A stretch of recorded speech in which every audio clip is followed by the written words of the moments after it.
Nicky Morgan, we learnt this morning that this man, Wayne Couzens, was assigned to the House of Commons to guard MPs, of which you would have been one.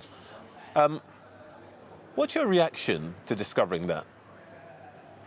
Well, good morning, Trevor. Well, my reaction to that actually is that, of course, it's a development in the story. But actually, this is not about Parliament. This is not about the guarding of Parliament. There's obviously an issue about vetting. I know you've been talking to other guests about that. But I really hope we don't make this about Parliament, because actually this is about the safety of women and girls across the country, many of whom don't work in a very protected place like Parliament and Westminster, and many of whom do exactly what Sarah Everard does, and they do it every day, which is to walk somewhere home, decide perhaps not to get a bus, to go for a run. And if they were stopped by a police officer, perhaps until last week, they would have done what they were asked to do. Now, of course, that relationship of trust between the police and I think many women and girls in this country is teetering on a knife edge. And there's a lot of work for the police to do. And I think we need to concentrate on that rather than this development about Parliament. It may well turn out he's guarded other places too. We just don't know. But actually, it's about the safety of women and girls like Sarah Everard. Palm Sanders just suggested that every police officer should be re-vetted. Would you agree with that? Well, I would agree with that. And I think, as some of your other guests have said already, this is a much broader cultural issue. I mean, it's kind of inevitable that we are this morning talking about whether it's vetting or we're talking about how exactly Wayne Couzens got to the position that he was in, was able to move forces. And of course, that has got to be looked at. But there's also a broader cultural issue. I think what Palm Sandy was just saying, it's in all workplaces. Actually, it's in all organisations and it's on our streets as well, whereby it is just appalling and unacceptable that women and girls do not feel safe when they are walking around, often in broad daylight. That's a cultural issue, and that's a cultural issue that the police have absolutely got to get to grips with. And frankly, that's the test for Cressida Dick. You know, I'd like to hear from her a plan about how she is going to tackle changing the culture in the Met and actually from all the other potential chief constables as well. You know, at that point, that's the test for whether she keeps her job or not. Let's address this wider cultural issue. One aspect of this is who should be responsible for fixing the problem, as it were. Well, we've heard the reaction, for example, to the Met advice that women should wave down a bus. I don't think we need to detain ourselves on that. But more importantly, I suppose, I talked a little earlier on to the party chairman about the remarks of the North Yorkshire Police and Crime Commissioner, who said that women need to be streetwise about when they can be arrested and when they can't be arrested. Oliver Dowden said he and the Prime Minister were outraged, but I don't think they were outraged enough to say this person should not be a member of the Conservative Party. What do you think? Well, I mean, I have to say, I think they were incredibly stupid remarks, and they were delivered by somebody who clearly has never been in a situation where they have walked down a street and heard footsteps behind them and wondered, what's going to happen in the next couple of minutes.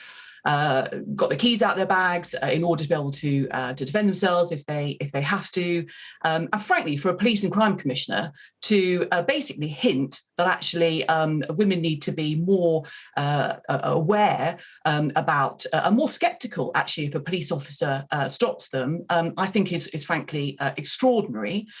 I mean, I have to say I'm not in favour. I mean, I hope that Philip Allott has been contacted by whether it's the party chairman, whether it's the Home Secretary, whether it's the Prime Minister, and asked to explain himself. And, again, at the end of the day, if somebody senior has said something or not done something, I would rather they actually admitted a mea culpa, I've got this wrong, here's my plan for doing it, rather than, throwing people out of the party or getting them to resign imminently. So I think we better hear from Mr. Allott what his plan is. And if I were a woman in his police and crime commissioner area, then I would want to hear from him what his plan is, actually make women feel safer when they're going about their lives. But I suppose what I'm really trying to get at here is that this is an example of what I think you would say, you would describe as part of the cultural problem, that actually the big issue, Andy Burnham talked about this a moment ago, the big issue here is not that women need to fix this, but there needs to be something about the way that men behave. Now, one of the things we've heard about in this week is the locker room culture that female police officers describe. One of the reasons that you left the House of Commons is that you said that you got lots of abuse, and we know that women MPs are more likely to get abuse and be undermined than male MPs. Do you think we can do anything about this kind of culture?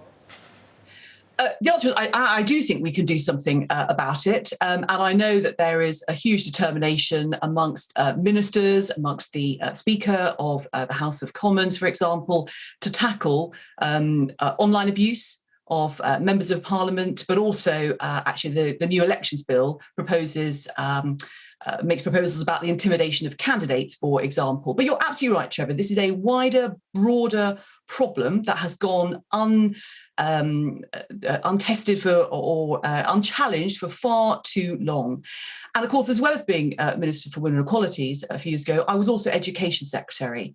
And I heard what Andy Burnham said, and I think he is correct to say that actually this is also a challenge for men to call out when they hear unacceptable language or so-called banter being used.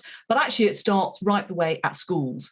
And the PSHE curriculum that is so important in what it teaches both boys and girls about respect for themselves, about issues about consent, about the language that we use.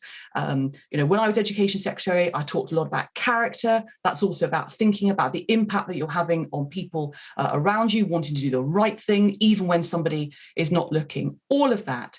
And then, of course, Oliver Dowden also rightly highlighted and again, as a former culture secretary, the impact that the online harms bill will need to have about making sure, because sadly, a lot of the abuse I suffered and others suffer, I think is absolutely fueled by the misogyny that is allowed to go rampant on our social media platforms. And actually, that bill will be very important, again, in beginning to change the culture of those platforms, make those tech companies accountable for what's on there, getting that content off and being transparent about how they do that, and Ofcom policing that to make sure they are doing what they say they're going to protect the users of those platforms.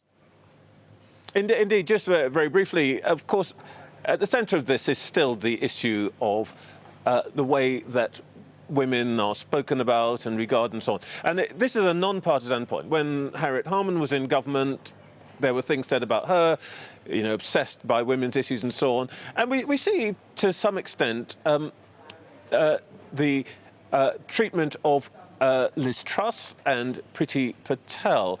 Do you think that actually there is a problem in politics that prominent women are not spoken about or regarded in the same way as prominent men?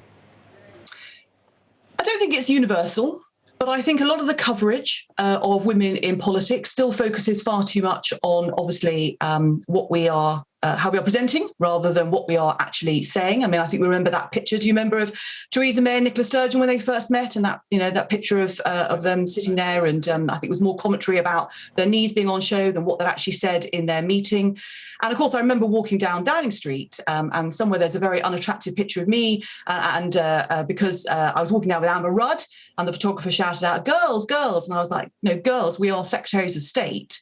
And I think absolutely the language that people use, as I say, about all of us, people in public life generally, obviously matters. And again, we all have to think about that at all times. It is much better than I think it was, but there's always room for improvement, not just in Westminster, in all organisations. And of course, the spotlight is very firmly on our police forces at the moment.